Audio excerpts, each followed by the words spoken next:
할렐루야. 성경 암송하심으로 새벽 기도회를 시작하겠습니다. 너희는 사도들과 선지자들의 터 위에 세우심을 입은 자라. 그리스도 예수께서 친히 모퉁이 돌이 되셨느니라. 그의 안에서 건물마다 서로 연결하여 주 안에서 성전이 되어가고 너희도 성령 안에서 하나님이 거하실 처소가 되기 위하여 그리스도 예수 안에서 함께 지어져 가느니라. 아멘.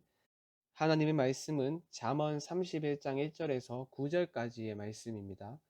이 시간 제가 읽을 때에는 3절로 7절까지 읽도록 하겠습니다.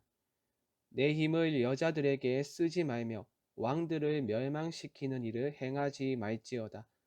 르무에라, 포도주를 마시는 것이 왕들에게 마땅하지 아니하고 왕들에게 마땅하지 아니하며 독주를 찾는 것이 주권자들에게 마땅하지 않도다. 술을 마시다가 법을 잊어버리고 모든 공고한 자들의 송사를 굽게 할까 두려우니라. 독주는 죽게 된 자에게, 포도주는 마음에 근심하는 자에게 줄지어다. 그는 마시고 자기의 빈궁한 것을 잊어버리겠고 다시 자기의 고통을 기억하지 아니하리라. 아멘. 오늘 본문은 표제에서 알 수 있듯이 르무엘 왕의 어머니가 왕이 된 그녀의 아들을 교훈하는 말씀입니다. 르무엘의 어머니는 그녀의 아들에게 총 두 가지의 내용을 교훈하는데요. 첫 번째는 여자에 대한 충고입니다. 3절의 말씀을 다시 보시죠.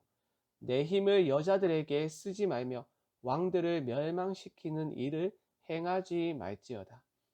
여기서 힘으로 사용된 단어는 단지 한 사람의 육체적인 힘만을 의미하는 것이 아니라 부와 재산, 군사적인 능력을 아우르는 단어입니다. 한 국가의 왕은 부와 재산, 권력과 명예, 그리고 군사를 통한 힘까지 모든 것을 완벽히 갖춘 인물입니다. 어느 하나 부족한 것이 전혀 없는 존재가 바로 왕입니다. 이 모든 것을 완벽히 갖춘 왕이 해야 하는 것은 무엇입니까? 외부적으로는 자신의 나라를 위협하는 세력으로부터 나라와 백성들을 보호하는 것이고, 또 내부적으로는 정직한 사회를 만듦으로써 공의와 정의가 실현되게 하는 것이 왕의 임무입니다. 그런데 문제는 왕이 자신의 힘을 올바로 사용하지 않고 자신의 탐욕을 채우기 위하여 사용한다는 것이 문제입니다. 바로 자신의 성적인 욕구를 채우는 일에 자신의 모든 것을 사용하는 것이죠. 동서고금을 막론하고 한 나라의 쇠퇴는 왕이 자신의 권력을 잘못 사용할 때 시작됩니다. 특히 자신의 권력을 사용해서 성적 탐닉에 빠졌을 때 한 나라의 쇠퇴가 시작되죠. 그래서 하나님은 왕이 지켜야 할 법도를 말씀하실 때 이렇게 말씀하셨습니다. 신명기 17장 17절은 이렇게 말합니다. 그에게 아내를 많이 두어 그의 마음이 미혹되게 하지 말 것이며. 그런데 우리는 이스라엘의 역사 속에서 하나님의 이 법도에 순종하지 않은 두 인물을 보게 됩니다. 바로 다윗과 솔로몬입니다. 다윗은 자신의 힘을 이용하여 밧세바를 얻었죠. 그런데 그 과정이 순탄하지 않았습니다. 자신의 힘을 이용하여 밧세바의 남편을 죽음의 자리로 내모는 범죄를 저질렀습니다. 이 문제로 다윗 자신의 말년은 그리 순탄하지 못했으며 왕권의 계승과 관련해서 문제의 원인을 제공했습니다. 또한 솔로몬의 경우는 어떻습니까? 솔로몬 시대 때 이스라엘은 많은 재산을 보유하고 또 넓은 땅을 차지하였던 나라입니다. 그야말로 부국 강변과 태평성대의 시기가 바로 솔로몬이 다스리던 시기였습니다. 그런데 문제는 그의 말년입니다. 하나님이 주신 지혜로 나라를 잘 다스렸던 솔로몬이었지만 말년에 그는 아버지의 발자취를 따랐습니다. 자신의 힘을 이용하여 많은 아내, 그러니까 첩을 두었죠. 그것도 이방의 여인을 아내로 두었습니다.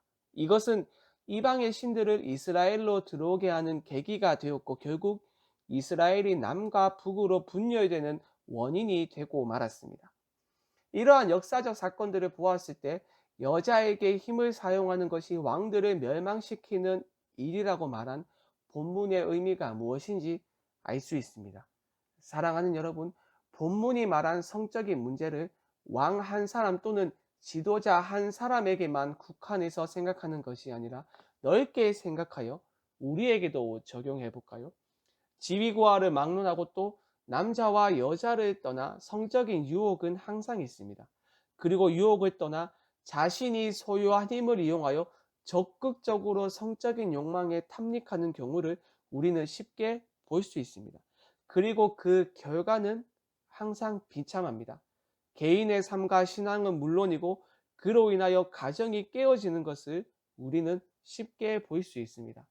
그러므로 우리는 항상 깨어 기도함으로써 이러한 유혹에 넘어가지 않고 나의 욕구를 만족시키기 위하여 내가 가지고 있는 모든 힘을 사용하는 것이 아니라 하나님과 하나님의 나라를 위하여 사용해야 하겠습니다.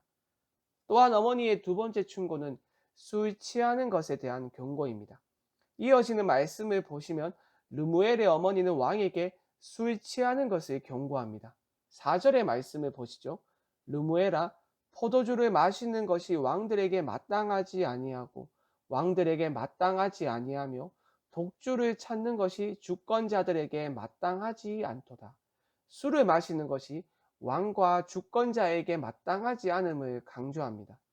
앞선 잠언의 말씀들에서 잠언 기자는 이미 술 취하는 것에 대해서 경고를 했었죠. 특히 20장 1절에서는 포도주는 거만하게 하는 것이요 독주는 떠들게 하는 것이라 이에 미혹되는 자마다 지혜가 없느니라 라고 말하였습니다. 그렇다면 본문의 말씀에서 어머니는 왜 르무엘 왕에게 포도주를 마시지 말라고 하는 것일까요? 5절의 말씀을 보시죠. 술을 마시다가 법을 잊어버리고 모든 공고한 자들의 송사를 굽게 할까 두려움이라. 법을 잊어버리고 왕의 고유한 임무를 충실히 수행하지 않게 될 것을 염려했습니다. 고대 사회에서 왕은 정의의 수호자입니다. 사사로운 유익을 따라 법을 집행하는 것은 왕의 올바른 모습이 아니었습니다. 많은 돈과 권력을 소유한 사람이라도 법대로 판결하는 것이 왕의 역할이었으며 가난하다고 무시하는 것이 아니라 가난한 사람이 오히려 잘 살 수 있도록 구제하고 기회를 만들어 주는 것이 왕의 역할이었습니다. 우리가 읽지는 않았지만 8절과 9절의 말씀에 왕의 역할이 잘 나타나 있는데요. 8절과 9절의 말씀을 보시죠. 너는 말 못하는 자와 모든 고독한 자의 송사를 위하여 입을 열지니라. 너는 입을 열어 공의로 재판하여 공고한 자와 궁핍한 자를 신원할지니라. 그런데 여러분, 술에 취하게 된다면 어떻게 되겠습니까? 정의의 수호자인 왕의 역할을 제대로 수행할 수 없겠죠. 판단력이 흐려지고 그 결과 옳고 그름을 분별할 수 없게 되어 정의로운 판결을 내리지 못합니다. 그러니 어머니가 술을 마시지 말라고 아들에게 경고하였던 것이죠. 사랑하는 여러분, 마찬가지로 이것을 우리에게 적용해 볼까요? 술 취하는 것의 문제는 왕에게만 적용되는 문제가 아니라 왕의 문제만이 아닙니다. 왕이 술에 취하면 올바른 판결을 내릴 수 없듯이 신자 역시 술에 취하면 진리를 분별할 수 없게 되고 죄를 지을 가능성이 높습니다. 죄에 대한 감각이 무뎌지고 하나님의 말씀에 순종하고자 하는 마음 또한 무뎌지게 됩니다. 그래서 바울이 에베소서 5장 18절의 말씀에서 술 취하지 말라 이는 방탕한 것이니 오직 성령으로 충만함을 받으라 라고 말하였던 것이죠. 여러분, 노아의 경우를 한번 생각해 보십시오. 당대 최고의 의인이라고 여겨졌던 노아였었죠. 그런데 홍수가 끝나고 농사를 시작하여 포도주를 먹을 수 있게 되었을 때 포도주에 취한 그는 어떤 행동을 했습니까? 장막 안에서 벌거벗은 채로 잠에 빠졌죠. 벌거벗은 채로 잠이 든 것이 죄냐? 라고 생각할 수도 있지만 하박국 선지자는 이러한 행동을 죄라고 규정하고 있습니다. 하박국 2장 15절은 이렇게 말합니다. 이웃에게 술을 마시게 하되 자신의 분노를 더하여 그에게 취하게 하고 그 하체를 드러내려 하는 자에게 화 있을진저. 그러니 여러분, 술이 취하는 것 대신 늘 말씀과 기도로 성령의 충만함을 경험하며 성령의 취함으로써 진리를 분별하고 진리에 순종하는 여러분이 되길 바랍니다. 함께 말씀 생각하며 합심으로 기도하겠습니다.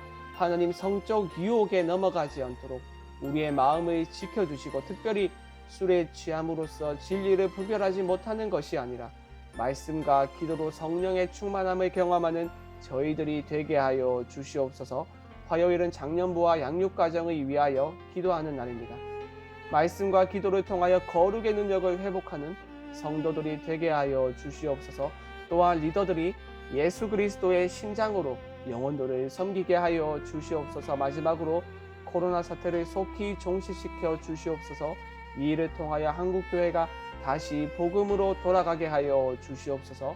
이 외에도 각자의 기도 제목을 가지고 자유롭게 기도하시면 되겠습니다. 주님의 이름을 한번 부르고 자유롭게 기도하겠습니다. 주여.